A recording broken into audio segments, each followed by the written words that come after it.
જય શ્રી કૃષ્ણ વિદ્યાર્થી મિત્રો, કેમ છો? મજામાં?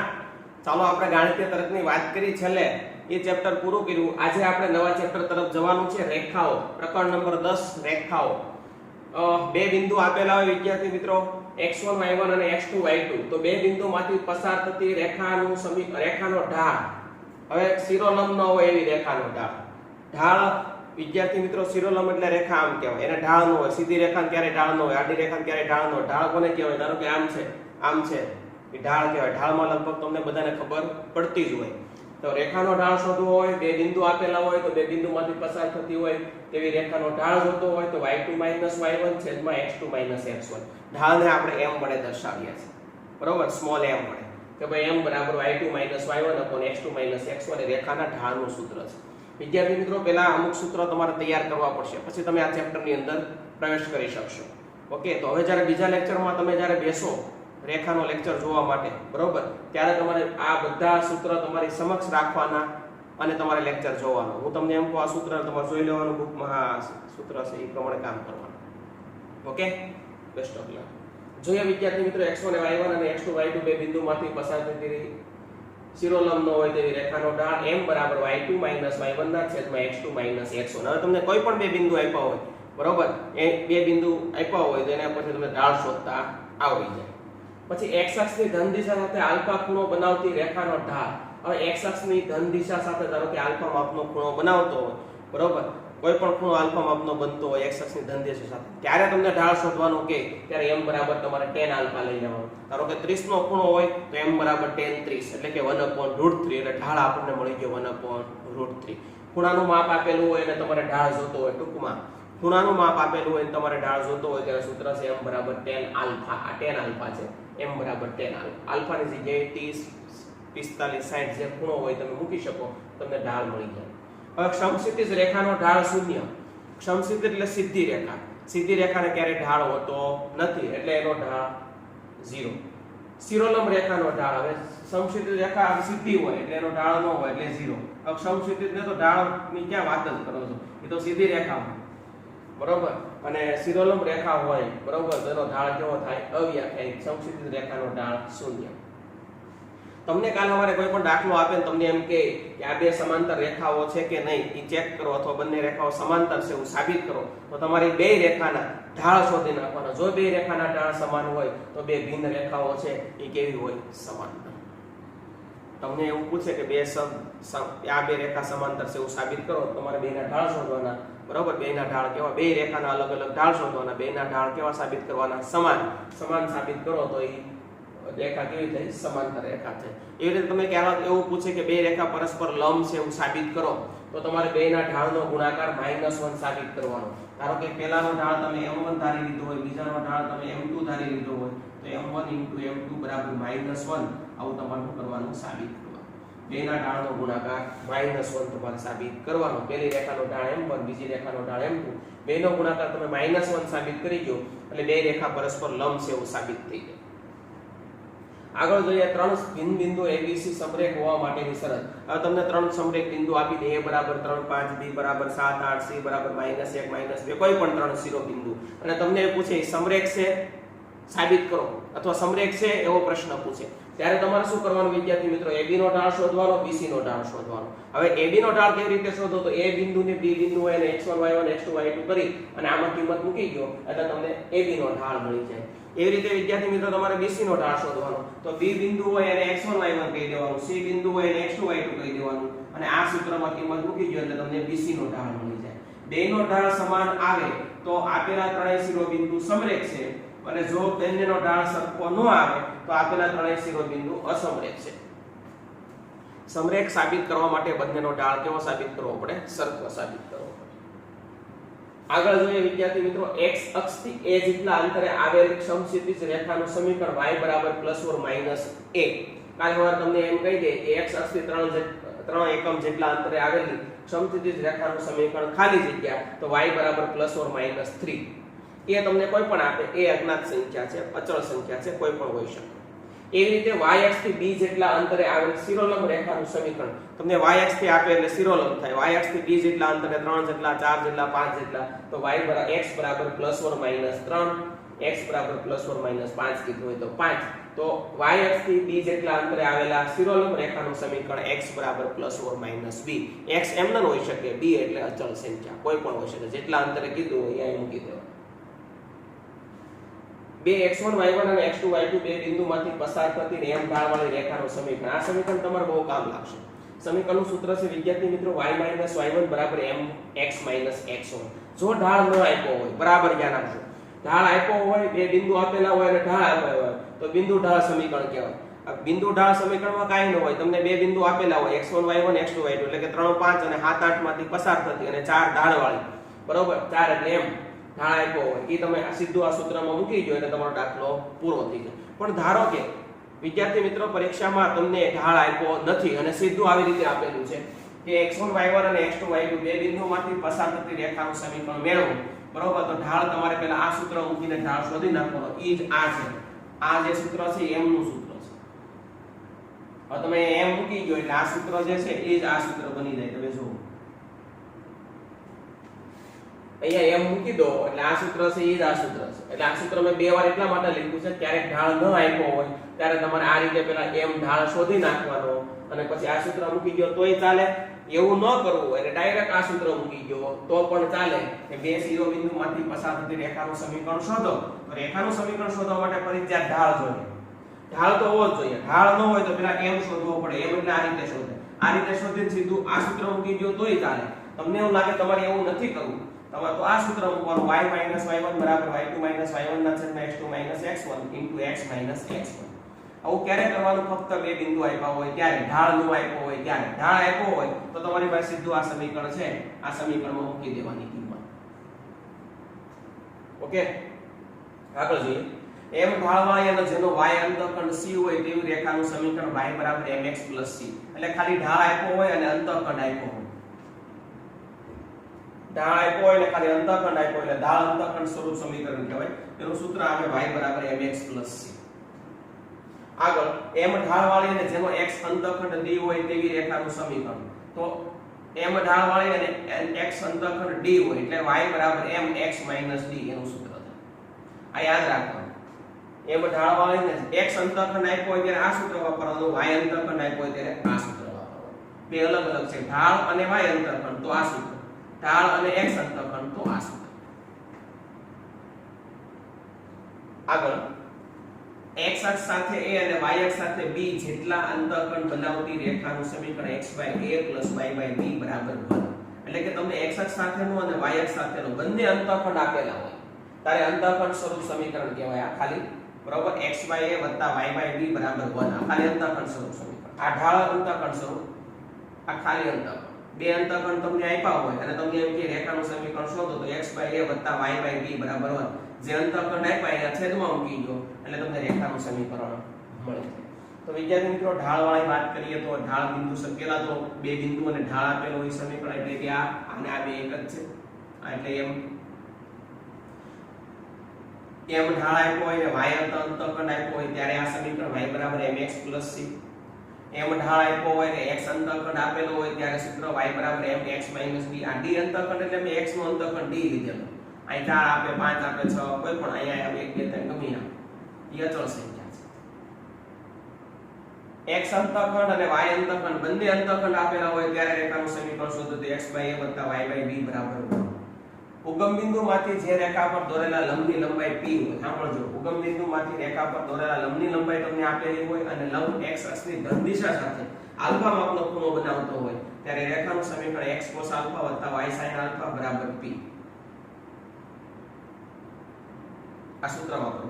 એમાં sin આલ્ફા કેવી રીતે શોધવાનું, cos આલ્ફા કેવી રીતે શોધવાની દાખલા આવશે. આલ્ફા p આલ્ફા સ્વરૂપ સમીકરણ કહેવાય ને. જ્યારે દાખલા આવશે ત્યારે આપણે sin આલ્ફા કેવી રીતે શોધવાનું, cos આલ્ફા કેવી રીતે શોધવાનું તમને શીખવાડી દઈશું અને p તમને રકમની અંદર આપેલું હશે. એટલે કે ઉગમ બિંદુમાંથી જે રેખા પર દોરેલા લંબની લંબાઈ p હોય અને લંબ અક્ષની ધન દિશા સાથે આલ્ફા માપનો ખૂણો બનાવતી હોય તેવી રેખાનું સમીકરણ શોધવું હોય તો x cos α + y sin α બરાબર p. p આલ્ફા સ્વરૂપ સમીકરણ. હવે વિદ્યાર્થી મિત્રો એની પછી જે સમીકરણ આવે છે ધોરણ 10 માં આપણે ત્રિકોણના ક્ષેત્રફળ શોધવાનું સૂત્ર શીખી ગયા કે ત્રિકોણનું ક્ષેત્રફળ જોતું હોય ત્રણ શિરોબિંદુ આપ્યા હોય a x1 y1 ધારો કે b x2 y2 અને c x3 y3. શિરોબિંદુ વાળા ત્રિકોણનું ક્ષેત્રફળ. ત્રિકોણનું ક્ષેત્રફળ જોતો હોય તો ત્રિકોણના ક્ષેત્રફળનું સૂત્ર આવે 1/2 માનાંકની અંદર x1 y2 y3 x2 y3 y1 x3 y1 y2 માનાંક પૂરું. હવે આ સૂત્ર યાદ રાખવું એટલે કાંઈ અઘરું નથી. આ x1 x2 x3 બહાર નીકળી ગયો, બરાબર. y નું ચાલુ કરો એટલે y2 y3 y3 y1 અને y1 y ક્રમશઃ આવી જવાનું. એટલે આ ત્રિકોણનું ક્ષેત્રફળ છે. ત્રણ શિરોબિંદુ જ્યારે તમને આપ્યા હોય અને ત્રિકોણનું ક્ષેત્રફળ શોધવું હોય ત્યારે આ સૂત્ર વાપરવાનું. ઘણી વખત વિદ્યાર્થી મિત્રો તમને ચતુષ્કોણનું ક્ષેત્રફળ શોધવાનું કહી દે. હવે ચતુષ્કોણનું ક્ષેત્રફળ શોધવાનું કહી દે, ધારો કે કોઈ પણ પ્રકારનો ચતુષ્કોણ છે ABCD, તો તમારે શું કરવાનું? તમારે બે વખત ત્રિકોણનું ક્ષેત્રફળ શોધવાનું.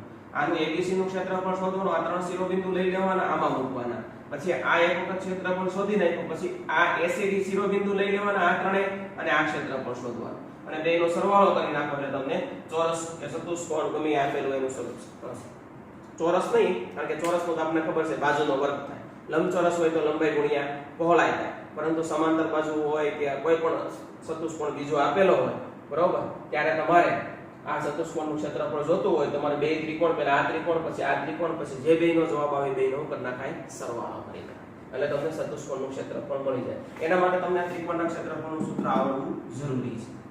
બે બિંદુ વચ્ચેનું અંતર આપણે ધોરણ 10 માં શીખી ગયા. ધારો કે બે બિંદુ P અને Q હોય, એની વચ્ચેનું અંતર જોતું હોય તો બે બિંદુનો અંતરનું સૂત્ર છે x2 - x1 નો વર્ગ વત્તા y2 - y2 નો x2 - x1 નો વર્ગ પ્લસ y2 - y1 નો વર્ગમૂળની અંદર. જો અહીંયા વર્ગ હોય તો અહીંયા વર્ગમૂળ નો આવે, વર્ગ નો હોય તો અહીંયા વર્ગમૂળ આવે. આ સૂત્ર આપણે ધોરણ 10 માં શીખી ગયા. બે બિંદુ વચ્ચેનું અંતર શોધવાનું સૂત્ર x2 - x1 નો સ્ક્વેર વત્તા y2 - y1 નો સ્ક્વેર. મધ્ય બિંદુ ગમે એનું જોતું હોય વિદ્યાર્થી મિત્રો, બે બિંદુ આપેલા હોય, તમને એનું મધ્ય બિંદુ જોતું હોય. ધારો કે તમને આ બે બિંદુ આપ્યા, મધ્ય બિંદુ જોતું હોય તો આ પેલો યામ, આ પેલો યામ, એનો સરવાળો કરીને બે વડે ભાગો, આ યામ અને આ યામ, એટલે y1 + y2 ભાગ્યા 2. એટલે કે મેં અહીંયા લખ્યું છે કે મધ્ય બિંદુના યામ જોતા હોય તો x1 + x2 ભાગ્યા 2, y1 + y2 ભાગ્યા 2. બેનું પેલું લઈ લો, બેનું બીજું લઈ લો અને બે વડે ભાગી નાખો. તો વિદ્યાર્થી મિત્રો આ હતા આપણા રેખાના સમીકરણ. એટલા સમીકરણ તમને આવડે એટલે રેખાનું સૂત્ર તમને પૂછ્યું હોય, રેખાનું સમીકરણ તમને પૂછ્યું હોય, એ તમને આવડી જાય. તો એટલા સૂત્ર તમારે તૈયાર કરવા પડે. તો એટલા સૂત્ર પહેલા તમારે વ્યવસ્થિત તૈયાર કરવા પડે. એટલા સૂત્ર જ્યારે આપણે બીજી વાર લેક્ચર પાછો, હમણાં આપણે બીજું બોર્ડ ભરીએ છીએ, બરોબર, પછી એના પછીના નેક્સ્ટ લેક્ચર એટલે કે બીજો લેક્ચર, આ બીજું બોર્ડ ભરીએ તો પહેલા લેક્ચરમાં આવે. નેક્સ્ટ લેક્ચરની અંદર તમે જ્યારે આ બધા સૂત્રો સાથે લઈ એક કાગળમાં અથવા નોટબુકમાં સાથે લઈ અને લેક્ચર ભરવા બેસશો એવી હું આશા રાખું છું. ઓકે, તો આને વ્યવસ્થિત આપણે લખી નાખશું સારા અક્ષર.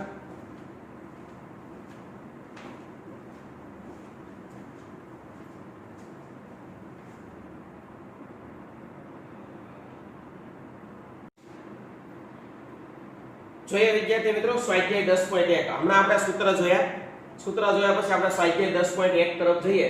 પહેલો પ્રશ્ન વિદ્યાર્થી મિત્રો એવો છે, યામ સમતલમાં -4 5 0 7 5 -5 -4 -2 શિરોબિંદુ વાળો ચતુષ્કોણ દોરો અને તેનું ક્ષેત્રફળ મેળવો. ચતુષ્કોણ દોરવાનો છે અને એનું ક્ષેત્રફળ મેળવવાનું છે. તો યામ સમતલ એટલે આપણે જે x ને y, યામ સમતલમાં જે આપણે આલેખ દોરીએ છીએ x ને y, એ પ્રકારનો આપણે આલેખ દોરવાનો છે. બરાબર, ધ્યાન આપજો. હવે આપણે બિંદુઓ મેળવવાના છે. તો -4 અને 5, તો x ના -4 અને y ના 5, તો x ના -4 y ના 5 એ બિંદુ અહીંયા આવે. બરોબર, એપ્રોક્સ લખું છું, એ બિંદુ અહીંયા આવે. એવી રીતના 0 7 એટલે x નો 0 અને y ના 7, x નો 0 y ના 7 એ બિંદુ અહીંયા આવશે. એવી રીતે 5 અને -5 એટલે x ના 5 અને y ના -5, x ના 5 y ના -5 એ બિંદુ અહીંયા આવશે. હું ABCD નામ આપી દઉં. A બિંદુ છે, B છે, C છે અને D છે. તો મારું વિદ્યાર્થી મિત્રો A બિંદુ ક્યાં આવ્યું? -4 5 એટલે A બિંદુ મારું અહીંયા આવ્યું, આ B બિંદુ મારું અહીંયા આવ્યું, આ C બિંદુ અહીંયા આવ્યું. એવી રીતે -4 અને 2 એટલે x ના -4 અને y ના -2, તો x ના -4 y ના -2 બિંદુ અહીંયા અને મારું D બિંદુ અહીંયા આવ્યું. વિદ્યાર્થી મિત્રો આને જોડી દઉં છું એટલે મને એક મસ્ત ચતુષ્કોણ મળી જશે. તો આ વિદ્યાર્થી મિત્રો મારો ચતુષ્કોણ થયો. ચતુષ્કોણનું નામ આપણે ABCD આપી દીધું છે. હવે તમે જો અહીંયા બે પ્રકારના અહીંયા ચતુષ્કોણ બની ગયો, એટલે કે યામ સમતલમાં -4 5 0 7 5 -5 અને -4 2 એને આપણે યામ સમતલની અંદર દોરી દીધું. એટલું દોર્યા પછી અહીંયા એક ચતુષ્કોણ બને છે, જે આપણે દોરવાનો હતો આપણે દોરી દો. એટલે ચતુષ્કોણ દોરવો એકદમ સહેલો યામ સમતલમાં. તમે જે રીતે દોરો છો એ રીતે તમારે દોરવાનું છે, બરોબર. આલેખ દોરતા આપણને આવડે છે. હવે ચતુષ્કોણ દોર્યા પછી તેનું ક્ષેત્રફળ મેળવો. હવે વિદ્યાર્થી મિત્રો અહીંયા જે ચતુષ્કોણ બન્યો છે એના હું બે ભાગ કરી દઉં એટલે એક ચતુષ્કોણમાંથી બે ત્રિકોણ બની જશે. બાજુમાં કરું છું ત્યાં કોઈ ડિસ્ટર્બ કરતો નથી. ધારો કે આવો ચતુષ્કોણ છે, બરોબર, A B C અને D. આનો હું બે ભાગ કરી દઉં, એક ત્રિકોણ આ અને એક ત્રિકોણ આ. બે ત્રિકોણના હું અલગ અલગ ક્ષેત્રફળ શોધું અને પછી બેનો સરવાળો કરી દઉં એટલે મને ચતુષ્કોણ ABC નું ક્ષેત્રફળ મળી જાય. તો ચતુષ્કોણ ABC નું ક્ષેત્રફળ બરાબર આ ત્રિકોણનું નામ છે ABC. ત્રિકોણ ABC નું ક્ષેત્રફળ પ્લસ ત્રિકોણ ABC નું ક્ષેત્રફળ. ત્રિકોણ ABC નું ક્ષેત્રફળ તમારે જોતું હોય તો AD અને C એટલે કે A D અને C બરાબર જ્ઞાન આપો, બરાબર. ADC નું ક્ષેત્રફળ જોતું હોય તો આ A D અને આ C અને x1 y1 અને x2 y2 અને x3 y3 આપણે કહીશું. તો વિદ્યાર્થી મિત્રો આમાં x1 y1 x2 y2 x3 y3 કોણ કોણ આવશે? તો કે ભાઈ A D અને C. તો A x1 y1 આ x2 y2 અને આ x3 y3 જે હોય એ ત્રિકોણના ક્ષેત્રફળના સૂત્રમાં આપણે મૂકીશું. હવે તમને એવું થશે સર આ કાઈ કર્યું નથી, સીધો જવાબ આવી ગયો. એટલા માટે મેં પહેલા જવાબ લખી નાખ્યો છે. એટલા માટે તો મેં જોઈને પહેલા જાતે લખી નાખ્યું છે. શું કામ? કારણ કે ત્રિકોણ ABC નું ક્ષેત્રફળ એટલે કે ADC ના માપ, એ બધા માપ તમે લખી નાખવામાં. હવે આપણને પેલા ત્રિકોણના ક્ષેત્રફળનું સૂત્ર આવડતું હોવું જોઈએ. એક દુત્યાંશ હમણાં આપણે લખાતા સૂત્ર એમાં હતું x1 y2 y3 y2 y3 y1 x3, બરાબર, y1 y2. આ સૂત્ર વિદ્યાર્થી મિત્રો આપણે યાદ રાખવાનું. હવે સૂત્ર થઈ ગયું. હવે આમાં બિંદુ કયા મૂકશું? x1 y1 x2 y2 y3 કોને કહીશું? ફરીથી તમને કહું છું, ચતુષ્કોણનું ક્ષેત્રફળ શોધવું હોય એટલે વચ્ચે લીટો મારી દો, બે ત્રિકોણ થઈ જાય. બે ત્રિકોણનું અલગ અલગ શોધવાનું, એ બંનેનો સરવાળો કરવાનો. પેલા ત્રિકોણ ABC નું ક્ષેત્રફળ એટલે કે A અને x1 y1 D અને x2 y2 અને x3 y3 કહી દો અને આમાં કિંમત મૂકી દો. કિંમત મૂકશો, સાદરૂપ આપશો, 63/2 આવશે. કેમ પણ રેડી? 63/2 આવશે. ગણતરી તમારે કરવાની છે. આગળ હવે ત્રિકોણ ABC નું ક્ષેત્રફળ એટલે A B અને C અને x1 y1 કહેશું અને x2 y2 કહેશું અને x3 y3 કહેશું. સૂત્ર અહીંયા તમારી સમક્ષ છે. અહીંયા મૂકી દેશો કિંમત, બરાબર. સાદરૂપ આપશો, 29 આવશે.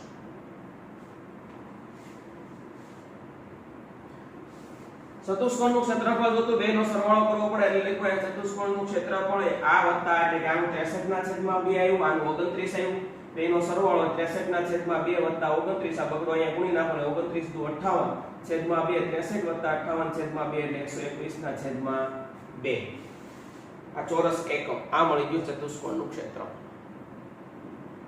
ક્ષેત્રફળ શોધો એટલે ચોરસ એકમ, ચોરસ મીટર, ચોરસ સેમી લખવું પડે. કાઈ ન હોય તો ચોરસ એકમ લખવું પડે.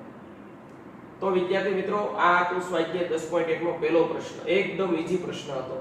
બે ત્રિકોણના ક્ષેત્રફળનો સરવાળો કરી નાખો એટલે તમને ચતુષ્કોણનું ક્ષેત્રફળ મળી જાય અને દોરતા તો આપણને પહેલેથી આવડે જ છે. જોઈએ પ્રશ્ન નંબર 2.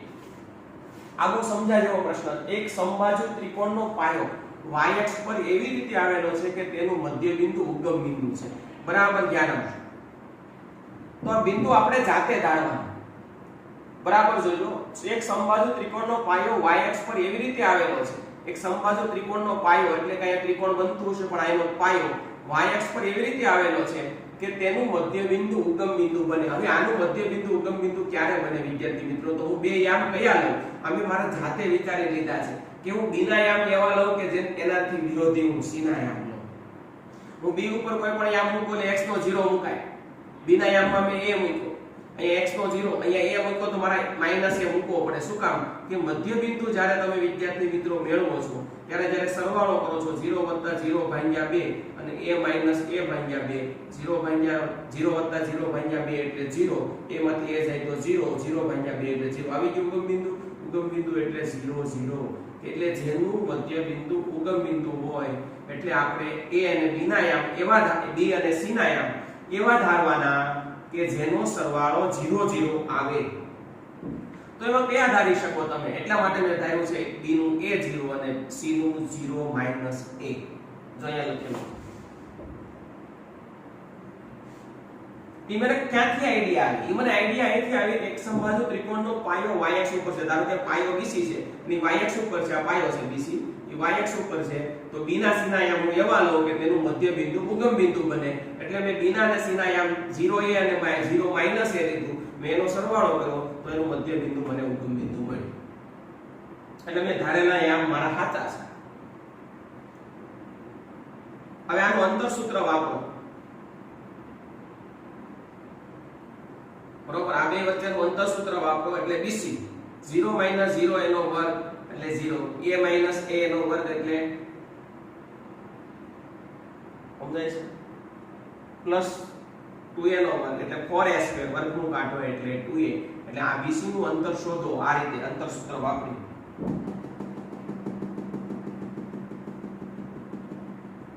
અંતર સૂત્ર વાપરો અને x1 અને x2 y2 કઈ નામ મૂકો એટલે તમારે BC બરાબર 2a મળે.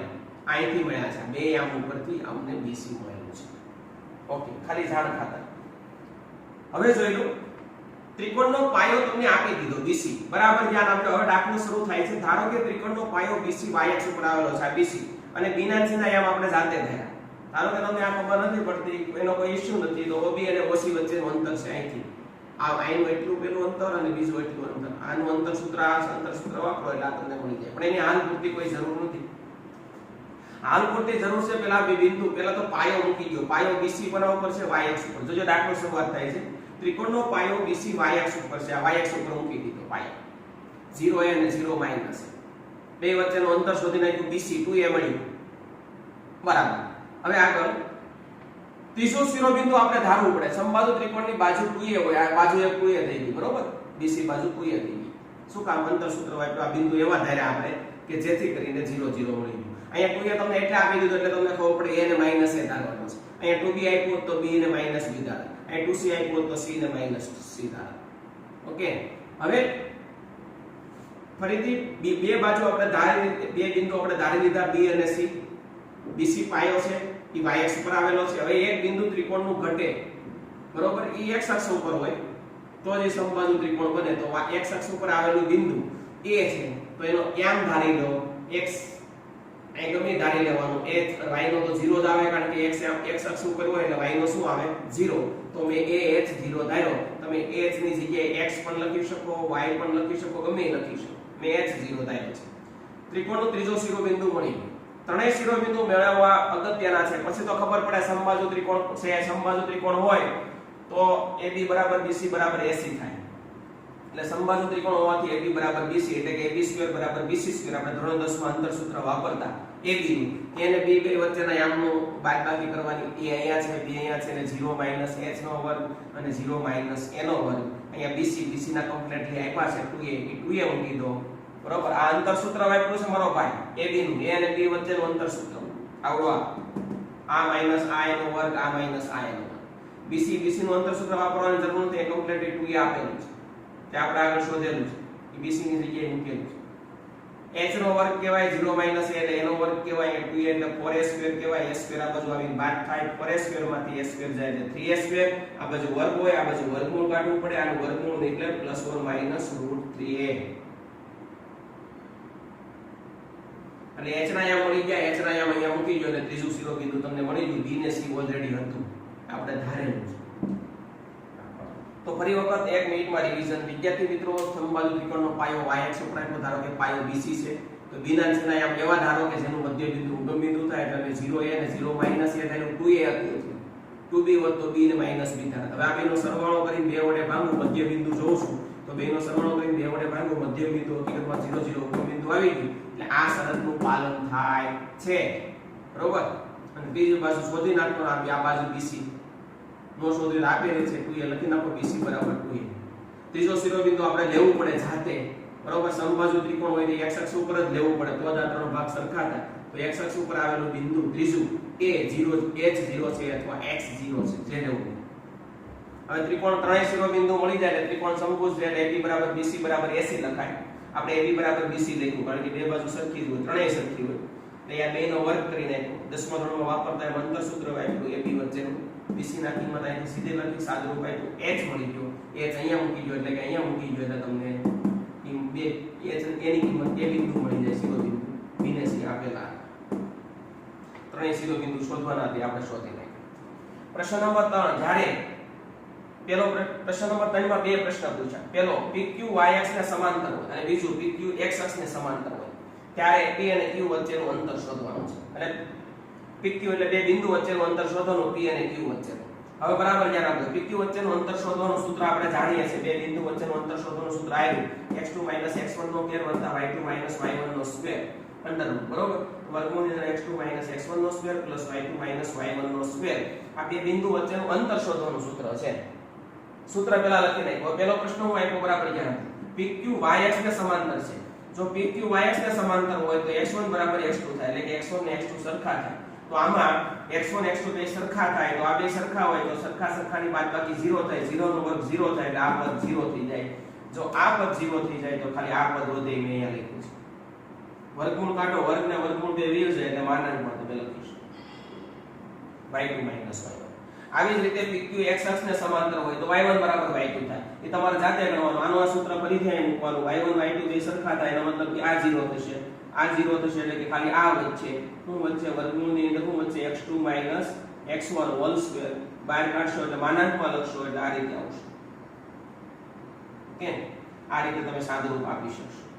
y1 ને y2 સરખા હોય એટલે આ બે સરખા એટલે આ 0 થઈ જાય. ખાલી વર્ગમૂળમાં આની જેમ કેમ વર્ગમૂળમાં y2 - y1 સ્ક્વેર વધ્યું એમ અહીંયા વર્ગમૂળની અંદર x2 - x1 સ્ક્વેર વચ્ચે એટલે માનાંકની બહાર કાઢશો એટલે સોરી વર્ગમૂળની બહાર કાઢશો એટલે માનાંકમાં x2 - x1 તમે અહીંયા નીચે લખી શકશો. એ તમે જાતે કરશો. મેં જેમાં પહેલો ગણ્યો ને એવું તમે બીજો કરશો. પહેલા દાખલામાં એવું હતું PQ x y અક્ષને સમાંતર છે. y અક્ષને સમાંતર હોય તો x1 બરાબર x2 લખાય અને x અક્ષને સમાંતર હોય તો y1 બરાબર y2 લખાય. સીધું આ સમાંતરમાં મૂકી દો કિંમતમાં અને તમને જવાબ મળી જાય. તો વિદ્યાર્થી મિત્રો, આ દાખલો અઘરો નહોતો. y અક્ષને સમાંતર એટલે x1 બરાબર x2 અંતર શોધવાનું સૂત્ર છે, એમાં સીધી કિંમત મૂકી અને x અક્ષને સમાંતર તો y1 બરાબર y2. સીધી કિંમત સૂત્રમાં આ સૂત્ર મૂકી દે. ઓકે, તો આ તો આપણો આજનો પહેલો લેક્ચર ચેપ્ટર નંબર 10 રેખાઓનો. ફરીથી પાછા આપણે આગળ જઈશું. આનો વ્યવસ્થિત તમે લખવા માટે વ્યવસ્થિત ચોપડામાં સારા અક્ષરે લખી નાખો અને ફરીથી પાછા બીજા લેક્ચરની અંદર મળીએ ત્યારે પહેલા સૂત્ર તમારે આના તૈયાર કરી રાખવાના અને સામે લખીને રાખવાના, પછી બીજા લેક્ચરની અંદર સામે બેસવાના. ઓકે, જય શ્રી કૃષ્ણ. જય શ્રી કૃષ્ણ.